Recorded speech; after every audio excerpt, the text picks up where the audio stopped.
Hello, എല്ലാവർക്കും നമസ്കാരം. ഇന്ന് നമ്മൾ സംസാരിക്കാൻ പോകുന്നത് കാടിനുള്ളിൽ ഒരു ശ്രീകൃഷ്ണസ്വാമി ക്ഷേത്രത്തെ പറ്റിയാണ് കേട്ടോ. അമ്പലക്കുളവും നാഗത്താന്മാരും ഒക്കെയുള്ള ഒരു അതിമനോഹരമായ ക്ഷേത്രം. ഇത് തൃശ്ശൂർ ജില്ലയിലാണ് കേട്ടോ. അപ്പോൾ എത്ര പേര് ഈ വീഡിയോ കാണും, എത്ര പേര് സ്കിപ്പ് ചെയ്യുമെന്നറിയില്ല. പക്ഷേ ഞാൻ വളരെ സന്തോഷത്തോടെയാണ് നിങ്ങളുമായിട്ട് ഈ കണ്ടൻറ്റ് ഷെയർ ചെയ്യുന്നത്. അപ്പം welcome back to my channel. ഇപ്പം ഞാൻ നിൽക്കുന്നത് 1937 അളഗപ്പ ചെട്ടിയാർ എന്ന് പറയുന്ന ഒരു വലിയ മനുഷ്യസ്നേഹി ഉണ്ടായിരുന്നു കേട്ടോ. ഇന്ത്യ അറിയപ്പെടുന്ന ഒരു പ്രശസ്തനെന്ന് തന്നെ നമുക്ക് പറയാം. അദ്ദേഹം നിർമ്മിച്ച ഒരു ശ്രീകൃഷ്ണസ്വാമി ക്ഷേത്രത്തിലാണ്. ഇവിടെ നിന്നാണ് നമ്മുടെ കഥ തുടങ്ങുന്നത്. സത്യം പറഞ്ഞാൽ ഇങ്ങോട്ടുള്ള യാത്ര പുറപ്പെടുന്നത് ഇൻസ്റ്റാഗ്രാമിൽ ഒരു വീഡിയോ കണ്ടിട്ടാണ് കേട്ടോ.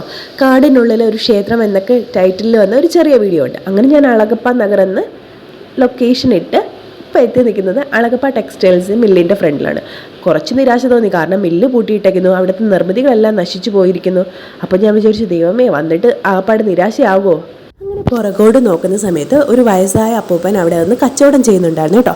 അപ്പോൾ ആളോട് ഞാനിങ്ങനെ ചോദിച്ചു ഇവിടുത്തെ മില്ലിനെ പറ്റിയൊക്കെ. അപ്പോൾ ആളാണ് അളഗപ്പ ചെട്ടിയാരെ പറ്റി സംസാരിച്ചത്.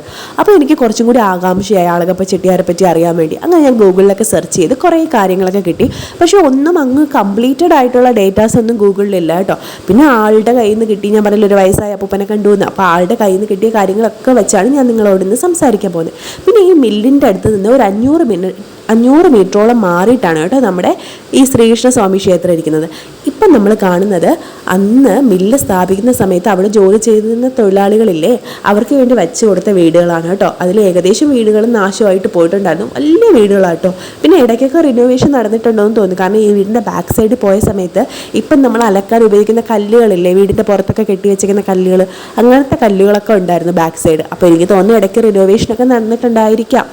1937 ഏകദേശം 200ഓളം ഏക്കർ സ്ഥലം വാങ്ങിയിട്ടാണ് ഇവിടെ ഈ മില്ല് സ്ഥാപിക്കുന്നത് കേട്ടോ.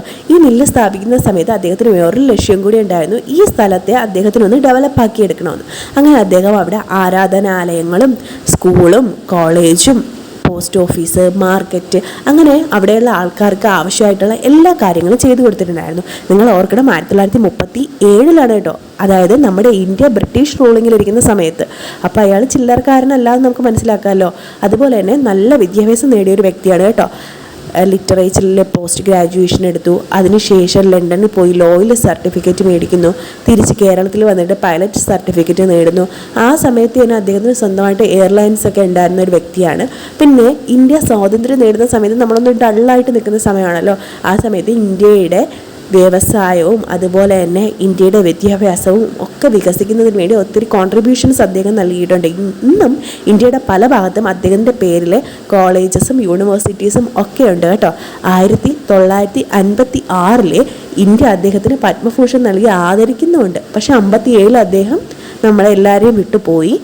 48ാമത്തെ വയസ്സിലാണ് കേട്ടോ അദ്ദേഹം അന്തരിക്കുന്നതിന് മുമ്പ് തന്നെ അദ്ദേഹത്തിൻ്റെ എല്ലാ സ്ഥാപനങ്ങളും നോക്കി നടത്താൻ വേണ്ടി അദ്ദേഹം ഒരു ട്രസ്റ്റ് രൂപീകരിക്കുന്നുണ്ട്. എന്നാൽ ആ ട്രസ്റ്റിന് അധികം നാൾ ഈ മില്ല് കൊണ്ടുപോകാൻ കഴിഞ്ഞില്ല കേട്ടോ. ഏകദേശം 1 വർഷം കഴിഞ്ഞപ്പോൾ അവരത് ഒരു പ്രൈവറ്റ് പാർട്ടിക്ക് വിൽക്കുന്നുണ്ട്.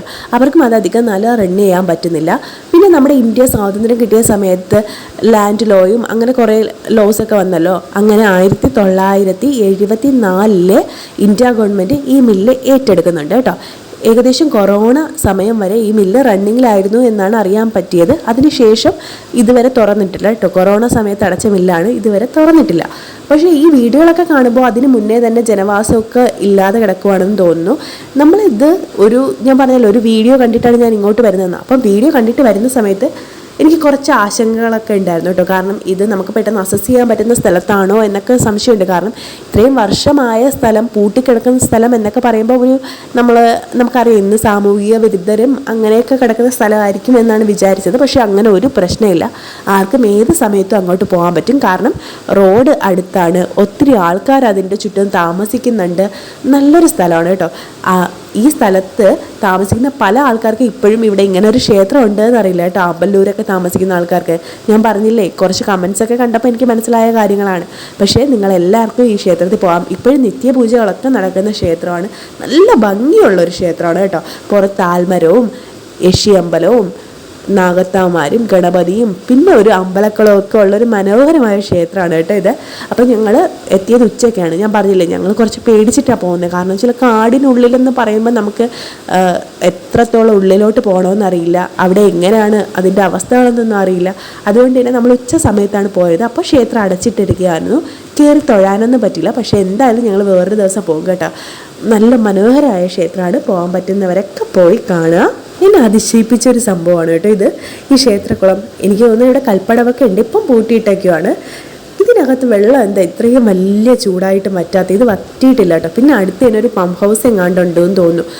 ഞാൻ പറഞ്ഞില്ലേ നമ്മൾ ആദ്യം മില്ലിൻ്റെ അടുത്താണ് പോയതെന്ന്. ആ മില്ലിൻ്റെ അടുത്ത് പോകുന്ന സമയത്ത് തന്നെ അവിടെ 2 ജോലിക്കാരാണെന്ന് തോന്നി, അല്ലെങ്കിൽ ഇപ്പം അത് നടത്തിക്കുന്ന ആൾക്കാരായിരിക്കാം. കാരണം അവരാണ് ഞങ്ങൾക്ക് ഈ ക്ഷേത്രം കാണിച്ചു തന്നത് കേട്ടോ. അപ്പോൾ ഈ ക്ഷേത്രത്തിലൊക്കെ ഞങ്ങൾ പോയി. അകത്ത് കയറാനൊന്നും പറ്റിയില്ല, പക്ഷെ നല്ല വൈബുള്ള നല്ല സുന്ദരമായ സ്ഥലം കേട്ടോ. ഇതെല്ലാം കണ്ടിട്ട് നമ്മൾ നേരെ തിരിച്ചു വരുവാണ്. അപ്പോൾ അവിടെ പോകാൻ പറ്റുന്നവർ പോവുക, നല്ല ഭംഗിയുള്ള സ്ഥലമാണ് കേട്ടോ. ബൈ.